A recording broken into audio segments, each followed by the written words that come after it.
Episode 8 start होता है जब वूसू यूजू को जल्दी से हॉस्पिटल लेकर जाता है। उसकी हालत देखकर वो काफी पैनिक हो जाता है क्योंकि यूजू बेहोश होती है और डॉक्टर्स उसे इमरजेंसी में ले जाते हैं।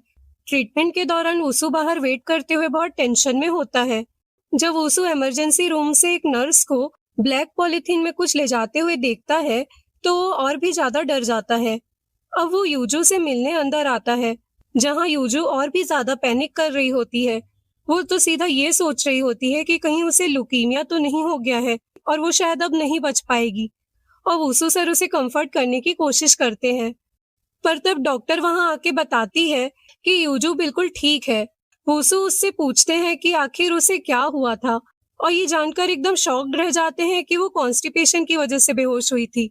यूजू ये सुनकर बहुत ज्यादा एम्बैरेसमेंट फील करती है और वो वूसू को बोलती है कि उसे अकेला छोड़ दे।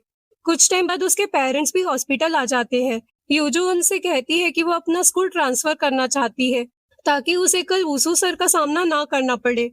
वहीं दूसरी तरफ डाजू वूसू से माफी मांगता है क्योंकि उसने यूजू को बिना परमिशन के उसकी फिल्मिंग करने के लिए फोर्स किया था। वूसू उसे माफ कर देता है और उनकी बिकरिंग देखकर डोंगजू और जी जियोन को यकीन हो जाता है कि अब दोनों के बीच सब नॉर्मल हो गया है। उधर यूजू बेड पर लेटे हुए आज के इंसिडेंट के बारे में सोचती है कि कल वो वूसू सर को कैसे फेस करेगी। पर फिर वो वूसू के बारे में सोचने लगती है कि कैसे वो उसे आज हॉस्पिटल लेकर गए।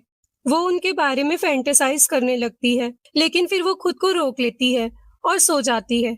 Next day yuzu bus stop जाते वक्त सोचती है वो वूसू सर को कैसे अवॉइड करे, लेकिन वूसू सर उसके सामने प्रकट हो जाते हैं। वो उनसे बात करने से बचने की कोशिश करती है, लेकिन वूसू सर उसे रोक लेते हैं और उसकी कंडीशन के बारे में बात करते हैं और उसे एडवाइस देने लगते हैं कि उसे कॉन्स्टिपेशन से बचने के लिए रेगुलर एक्सरसाइज करना चाहिए, टाइम पे सोना चाहिए और फास्ट फूड कम खाना चाहिए। यूजू बहुत ज्यादा एम्बैरेसमेंट फील करती है और उसे इग्नोर करने की कोशिश करती है, लेकिन तभी बाकी 3 टीचर्स भी आ जाते हैं और उसकी कंडीशन पर उसे टीज करते हैं। मतलब सभी टीचर को वूसू सर ने उसके कंडीशन के बारे में बता दिया होता है, जिससे वो और भी ज्यादा एम्बैरेस्ड हो जाती है। फिर यूजू डाजू सर से पूछती है कि सर आप मेरा कौन सा सीक्रेट जानते हो। तब उसे रियलाइज होता है कि डाजू ने सीक्रेट जानने का झूठ बोला था, उन्हें उसका कोई सीक्रेट नहीं पता, जिससे वो बहुत एनॉयड हो जाती है कि सर ने उसको बेवकूफ बना दिया। पर तब उसे ये भी रियलाइज होता है कि वूसू सर ने उसके बीएल नोवेल वाली आइडेंटिटी किसी से रिवील नहीं की थी। अब मॉर्निंग असेंबली में अटेंडेंस लेते वक्त वूसू को पता चलता है कि जिया आज फिर क्लास में नहीं आई। तब वो यूजू को क्लास के बाद मिलने को बोलते हैं क्योंकि जिया की रिस्पॉन्सिबिलिटी वूसू सर ने यूजू को दी थी। वो यूजू से कहते हैं कि उसने जिया की रिस्पॉन्सिबिलिटी उसे इसलिए दी थी ताकि वो जिया से दोस्ती करे और उसे रेगुलरली स्कूल आने के लिए इनकरेज करे। साथ ही वूसू जिया के एब्सेंस के लिए यूजू के और मेरिट्स पॉइंट काट देता है।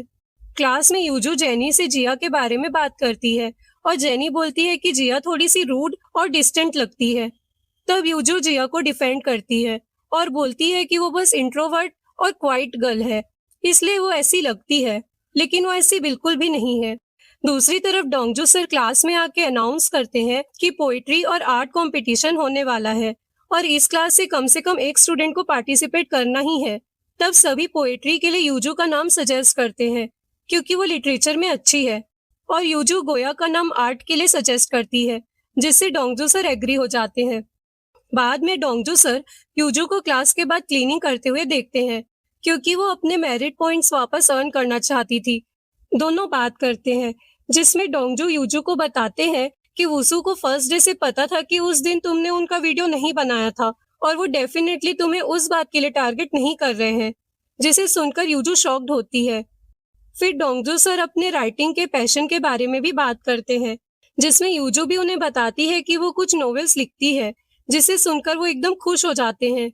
यूजू उनकी स्टोरी से काफी इंस्पायर होती है और डिसाइड करती है कि वो अपने नोवेल के एक एक कैरेक्टर्स को और डेप्थ देगी। तभी गोया उन दोनों को बात करते हुए देख लेती है और थोड़ा सा जेलस फील करती है। रात को यूजू लाइब्रेरी में अपनी स्टोरी का नेक्स्ट चैप्टर लिखती है और वेट करती है कि वूसू सर उसे रिव्यू करेंगे। तब हमें पता चलता है कि वो 2 फाइल्स बनाकर रखती है, जिसमें एक वो वूसू सर को दिखाती है जिसमें वो मेन कैरेक्टर है, और दूसरा वो जो वो अपलोड करती है जिसमें जी जियोन सर अभी भी मेन कैरेक्टर है। उधर बाकी टीचर्स को घर जाने बोलकर वुसु सर लाइब्रेरी आते हैं। वो यूजू के बीएल स्टोरी का लेटेस्ट चैप्टर पढ़ते हैं और उन्हें सब समझ आ रहा होता है कि ये फाइल दूसरी है, क्योंकि उन्होंने ऑलरेडी नोवेल को ऑनलाइन पढ़ लिया होता है। तो वो डिसाइड करते हैं कि वो यूजू को अपनी मर्जी से स्टोरी लिखने देंगे। फाइनली घर जाते वक्त वुसु यूजू को बोलते हैं कि वो अपनी स्टोरी जैसा चाहे वैसा लिख सकती है। ये सुन के यूजू एकदम शॉक्ड रह जाती है, लेकिन बहुत खुश भी हो जाती है। यूजू उनसे पूछती है कि वो अचानक उसे अपनी मर्जी से स्टोरी लिखने क्यों दे रहे हैं। तब वो मैथ्स के कैलकुलेशन और पाइथागोरस की बातें करते हैं जो यूजू को समझ नहीं आता, और वो उससे बोलते हैं कि जैसा पाइथागोरस ने इरेशनल नंबर को समझने की कोशिश नहीं की, वो ऐसा नहीं करेंगे। और वो यूजू की तरफ देखकर बोलते हैं कि मैं इरेशनल नंबर को समझने की कोशिश करूंगा।